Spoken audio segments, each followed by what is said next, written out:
저희 다음은 오늘 궁금하셨을 것 같은데 인성정보가 진단 들어왔네요. 저희 배진원님께서 이 종목 매수하셨습니다.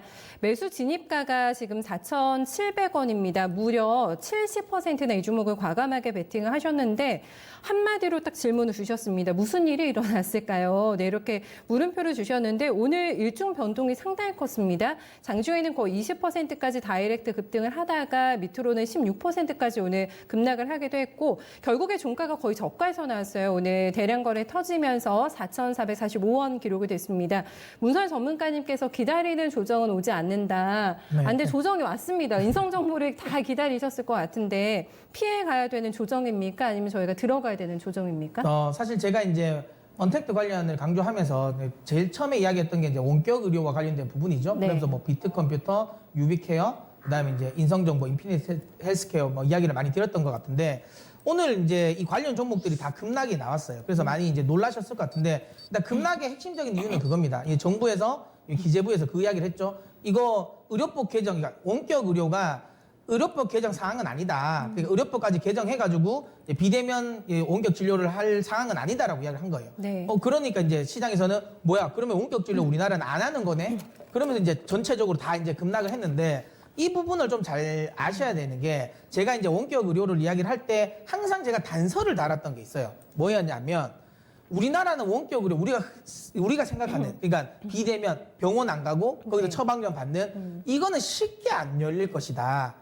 왜냐하면 우리나라는 의협이 아무래도 좀 힘이 좀 있어서 이 이해관계가 의협과 항상 트러블이 납니다. 네. 그러니까 예전에 이제 박근혜 정부 때도 이전 정권 때도 이걸 한번 추진하려고 하다가 의협과의 좀 트러블 때문에 사실상은 이게 좀 무산된 것처럼 사실 좀 쉽지가 않아요. 이쪽과 관련된 타협은 좀 쉽지가 않습니다. 그래서 제가 이야기 드린 것처럼 그러니까 일반 개인 의원들 아니면 우리가 뭐 왜냐하면 만약에 이게 원격 진료가 되면 대형 병원으로 다 쏠릴 가능성은 없거든요. 네. 근데 미국은 실제로 그렇게 합니다. 그렇게 가는 구조가 나오고 있어요. 그래서 지금 의협에서 반대하는 건 저 충분히 이해가 하거든요. 왜냐하면 미국 같은 경우는 그쪽으로 좀 나오고 있다 보니까 가능성이 있는데 우리는 그래서 제가 이야기드린 건 쉽지 않다. 이쪽으로 신경 쓰시는 건 오히려 아니다. 그냥 원격 진료지만 오히려 핵심은 의료용 클라우드 시장을 보시는 게 더 맞다라고 이야기 제가 드렸고 그래서 제가 이제 비트컴퓨터를 이야기 드린 겁니다. 네. 대장주로. 왜냐하면 이거는 사실 의협과 별 관계는 없는 거거든요. 왜냐하면 대형 병원 중심으로 원래 대형 병원 각각이 따로따로 이제 투자를 했던 이 SI를 통합하는 거고 그다음에 이거는 법적으로도 문제가 없어요. 뭐 의료법 개정과 관련 없이 어차피 데이터 3법 통과를 통해서 다 이거는 마무리될 수 있는 그러니까 법적인 문제가 없는 상황이 됐기 때문에 네. 의료용 클라우드 시장 쪽에 관련된 부분을 여전히 긍정적으로 보셔야 되는데 직접적으로 아까 말했던 비대면 관련 우리가 흔히 알고 있는 이런 원격 진료는 우리나라에서는 사실상 쉽지는 않아요.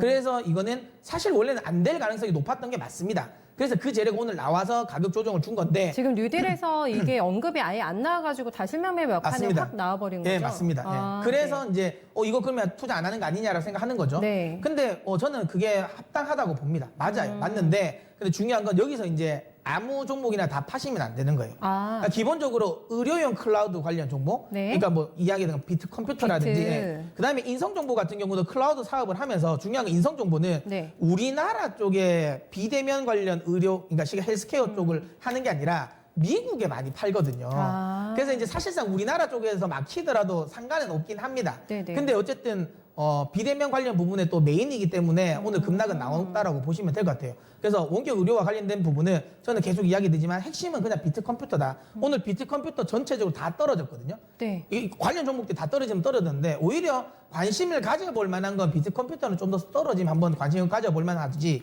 나머지 종목들은 지금은 어쩔 수는 없어요. 왜냐하면 실적이라든지 이런 모멘텀은 순수하게 그냥 원격 의료와 관련된 정부의 소위 말해 지원과 관련된 부분에서 움직였던 부분이니까 좀 쉽지는 않다. 물론 인성정보는 앞서도 이야기드린 것처럼 사업의 클라우드 사업도 있고 그 다음에 이 해외 쪽으로 오히려 수출 비중이 있지만 어쨌든 시장에서는 이걸 순수하게 우리나라 이제 비대면 관련 헬스케어 관련 종목으로 보기 때문에 쉽게 움직이진 않을 것 같아요. 그래서 저는 인성정보는 조금 매도 쪽에 포지션을 잡아두시는 게 맞습니다.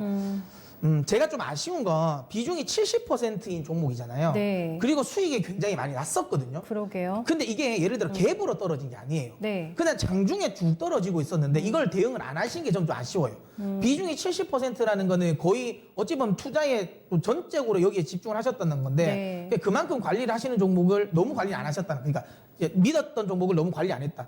최소한 손실은 안 내고 나올 수도 있었는데 지금 그 대응이 조금 아쉽다는 생각이 들고요. 일단은 1차적인 매도 라인은 제가 보기엔 넘어갔습니다. 어쩔 수 없고요. 4,000원을 한 번 더 기다려보세요. 4,000원 이탈되면 어쩔 수 없이 매도한다는 생각하시고 4,000원이 이탈되지 않으면 5,000원까지의 기술적 반등은 나올 거라 봅니다. 5,000원 기술적 반등이 나올 거라 보기 때문에 한 5,000원까지는 올라오면 그때 비중을 줄이시고요. 다시 한번 이야기 드리지만 이 방송을 보고 있는 원격 의료와 관련된 종목을 하시는 분들은 그냥 단순히 원격 의료라고 해서 다 사시면 안 돼요.